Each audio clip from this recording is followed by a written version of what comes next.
Comme promis, Monsieur Dupont-Aignan et Madame Le Pen.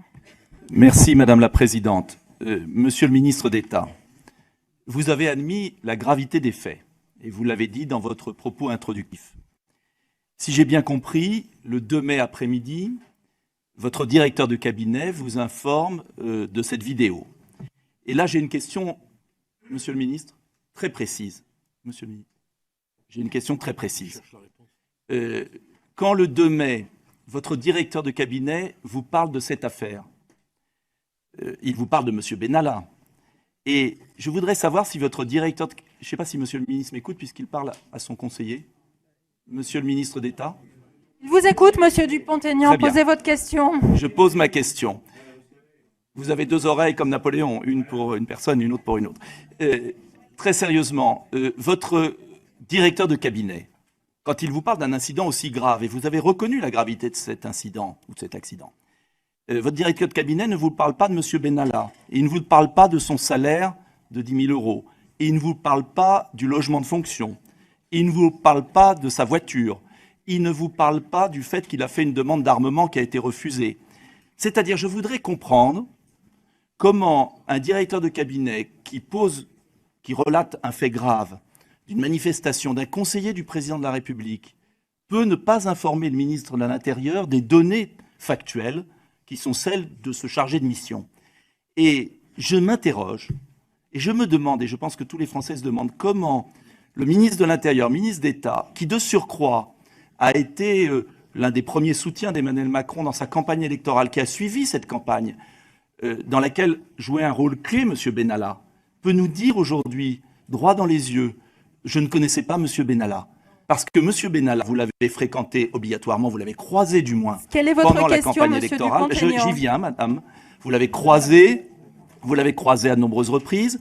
Vous savez obligatoirement qu'il est l'un des gardes rapprochés du président de la République. On vous parle d'un incident grave le 2 mai et vous ne savez pas. Quelle et est vous votre transmettez question juste. à nouveau, Eh bien, Monsieur Dupont-Aignan ? J'insiste.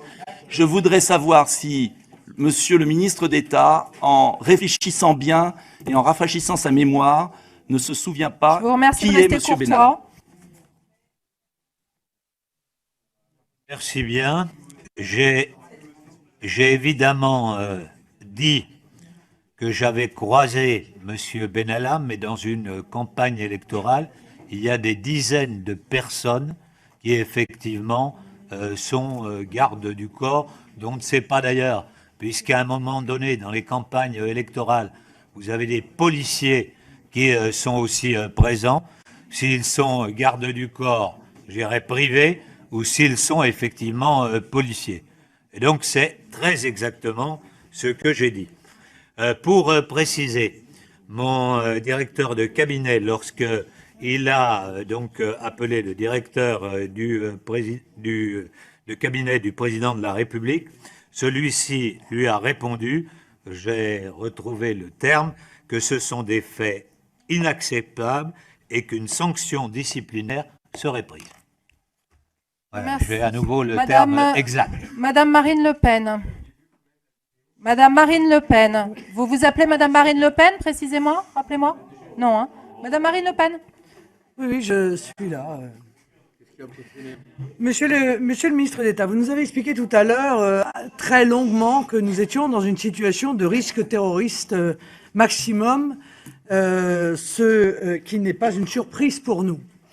La véritable question que je souhaiterais vous poser, c'est un garde du corps peut-il intervenir auprès du président de la République en toutes circonstances et à de très multiples reprises sans que le ministère de l'Intérieur ne fasse sur lui une enquête, sans que son casier judiciaire ne soit vérifié, sans qu'il ne dépende du GSPR ou du commandement militaire de l'Élysée. Car vous nous avez indiqué tout à l'heure que vous aviez regardé sa fiche CNAPS. Permettez-moi de vous dire que depuis que la Cour des comptes a révélé que le CNAPS avait autorisé des cartes professionnelles à des gens qui avaient des casiers judiciaires en même temps fournis et révélant des comportements évidemment très éloignés de l'éthique, est-ce que le ministère de l'Intérieur fait lui-même cette enquête, oui ou non? S'il ne l'a pas fait, évidemment, la question est pourquoi cette enquête n'a pas été effectuée. Deuxième question.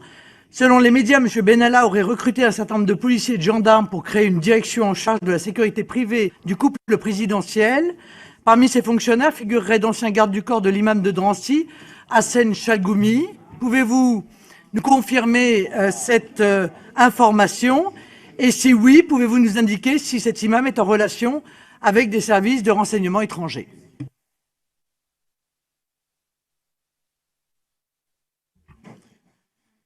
Sur le premier point, nous avons, comme je l'ai dit tout à l'heure, donc demandé évidemment au CNAPS si Monsieur Benalla était susceptible de remplir cette fonction. Ensuite, le président de la République fait, je crois, les choix qu'il croit devoir faire. Je vous rappelle que préalablement, M. Benalla avait été garde du corps lors de campagnes présidentielles précédentes pour d'autres personnalités. Et donc le président de la République pouvait penser qu'il avait quelques qualifications. Sur les problèmes de sécurité privée, nous n'avons jamais travaillé avec M. Benalla pour créer quelque chose. En tout cas, le ministère de l'Intérieur n'a jamais fait cela. Je vous remercie, Monsieur le Ministre. Monsieur Larrivé. Merci.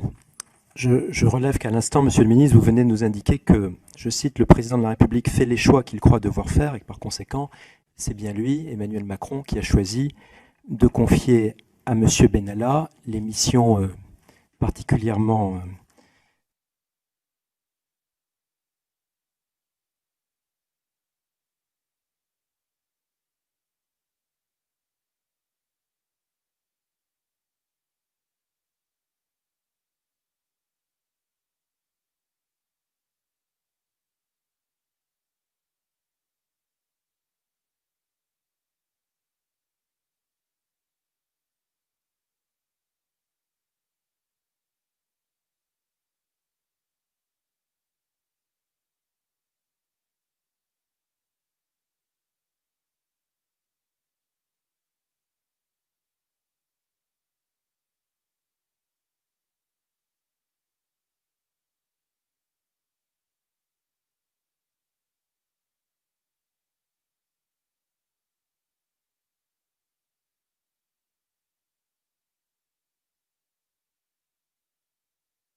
qui font chaque fois les articles 40.